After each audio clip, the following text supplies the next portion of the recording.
So hello guys, welcome to my next video for the nursing research. तो अब हम पढ़ेंगे वेरिएबल्स के बारे में। वेरिएबल्स क्या होते हैं? तो वेरिएबल्स बिल्कुल एक अलग टॉपिक है जो बहुत ही इंपॉर्टेंट है रिसर्च में।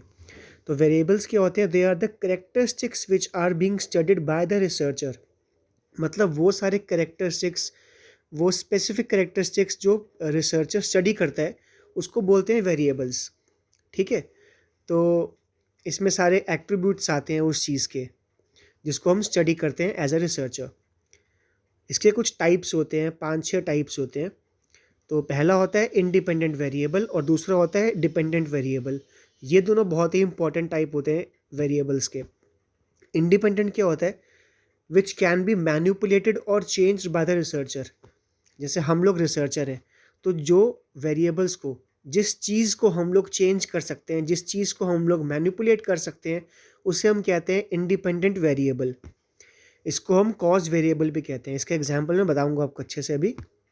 सेकंड होता है डिपेंडेंट वेरिएबल। डिपेंडेंट वेरिएबल कौन सा होता है?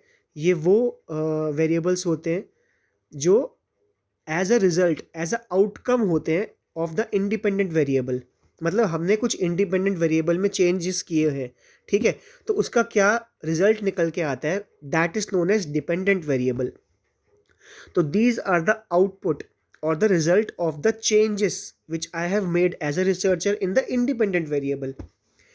ठीक है, इसको हम इफेक्ट वेरिएबल भी बोलते हैं। तो अब अच्छे से समझते हैं इंडिपेंडेंट और डिपेंडेंट को एक पिक्चर के द्वारा। देखो, this is independent variable. For example, हमने एक 3 प्लांट्स लिए। 3 प्लांट्स में हम कितना पानी डालेंगे वो होता है इंडिपेंडेंट वेरिएबल की, जो मैं कर सकता हूँ, विच आई कैन चेंज और विच आई कैन मैनिपुलेट। तो variable which can be changed is called independent variable. तो देखो, मैंने बीच वाले प्लांट में बहुत ज़्यादा पानी डाला, ठीक है, और जो फर्स्ट प्लांट था उसमें मैंने नॉर्मल पानी डाला, और जो लास्ट प्लांट है उसमें बहुत ही कम पानी डाला। तो जो अमाउंट ऑफ वाटर है आई कैन चेंज, इसको मैं बोलूँगा इंडिपेंडेंट वेरिएबल। ठीक है, और इसका क्या रिजल्ट निकल के आता है, that is known as dependent variable. देखो, variable affected by the change is called dependent variable. इसमें प्लांट का क्या साइज हुआ, इम्प्रूवमेंट क्या हुआ, लास्ट में रिजल्ट क्या आया, कि वो जो प्लांट है वो ज़िंदा बचा कि नहीं बचा। अब जिस बीच वाले प्लांट में मैंने बहुत ज़्यादा पानी डाला था वो तो मर गया। लास्ट वाले में जिसमें कम पानी डाला था वो ग्रो किया, लेकिन कम ग्रो किया। लेकिन जो फर्स्ट प्लांट था जिसमें एडिकेट अमाउंट ऑफ वाटर हमने डाला था वो प्रॉपरली ग्रो किया। तो ये होता है इंडिपेंडेंट और डिपेंडेंट में डिफरेंस।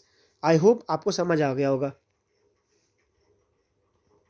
ठीक है, तो ये दो होते हैं इंडिपेंडेंट और डिपेंडेंट। इसके अलग टाइप ऑफ वेरिएबल्स भी होते हैं, जैसे कि डेमोग्राफिक वेरिएबल। डेमोग्राफिक में क्या होता है? करेक्टरिस्टिक्स, उस वेरिएबल के उस सैंपल के करेक्टरिस्टिक्स, जो हमने सैंपल लिया, पॉपुलेशन लिया, जो हमने लोग लिए हैं जिसके ऊपर हम स्टडी करना चाहते हैं, उसके क्या डेमोग्राफिक वेरिएबल है, उसके क्या करेक्टरिस्टिक्स हैं। फॉर एग्जांपल, उस ग्रुप का एज क्या है, जेंडर कितना है, सॉरी, एज कितना है, जेंडर क्या है, एजुकेशनल स्टेटस क्या है उनका, उनका रिलीजन क्या है, उनका सोशो इकोनॉमिक स्टेटस क्या है, या मैरिटल स्टेटस क्या है। इससे हमें ना एक बेसलाइन डेटा मिल जाता है। इससे हमें एक फ़ायदा मिलता है, बेसलाइन डेटा मिल जाता है किस चीज़ का, कि जो इतने से इतने एज ग्रुप के लोग हैं वो इस पर्टिकुलर टॉपिक के बारे में क्या सोचते हैं, या फिर जो इस रिलीजन के लोग हैं, या फिर जो इस सोशो इकोनॉमिक स्टेटस के लोग हैं, या जो इस एजुकेशनल लेवल के लोग हैं। फॉर एग्जांपल, बीएससी के अलग हो गए, एमएससी के अलग हो गए, 12th क्लास के अलग हो गए।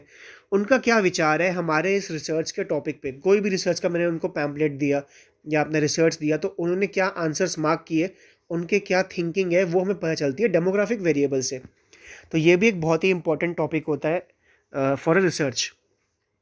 ठीक है, नेक्स्ट आता है रिसर्च वेरिएबल। रिसर्च वेरिएबल कुछ नहीं होता, जस्ट एक वही होता है, it includes any variable use in our research. जो हमने ऊपर पढ़े हैं, independent variable, dependent variable, demographic variable, ये सब जो होते हैं they all are research variable only. ठीक है, कोई भी वेरिएबल्स जो हम रिसर्च में यूज़ करते हैं उसे हम कहते हैं रिसर्च वेरिएबल।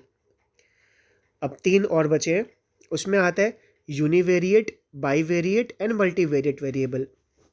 यूनिवेरिएट वेरिएबल क्या होता है, जिसमें एक ही वेरिएबल, एक ही करेक्टरिस्टिक हम लेते हैं। फॉर एग्जांपल हाइट हो गया, वेट हो गया पर्सन का।